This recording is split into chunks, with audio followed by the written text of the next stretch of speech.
সারা দেশের ১,১৫৬ জন বড় মাদক ব্যবসায়ী ও ৮৩ জন মোস্ট ওয়ান্টেড মাদক ব্যবসায়ীর নাম স্বরাষ্ট্র মন্ত্রণালয় ও পুলিশকে দিয়েছে মাদকদ্রব্য নিয়ন্ত্রণ অধিদপ্তর। অবৈধ মাদক ব্যবসায়ীদের ছাড় দেয়া হবে না বলেও জানিয়েছেন অধিদপ্তরের মহাপরিচালক।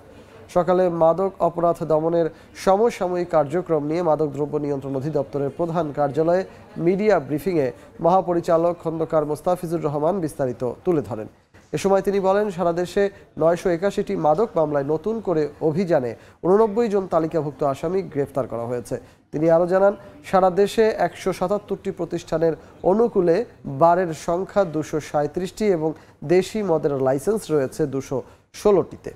এছাড়াও ডিপ্লোম্যাটিক বন্ডেড ওয়্যারহাউস ৬টি, ব্রিউয়ারি উৎপাদনকারী প্রতিষ্ঠান ১টি এবং ঢাকা ও চট্টগ্রাম ইপিজেডে ২টি শপ রয়েছে বলে জানানো হয় ব্রিফিংয়ে।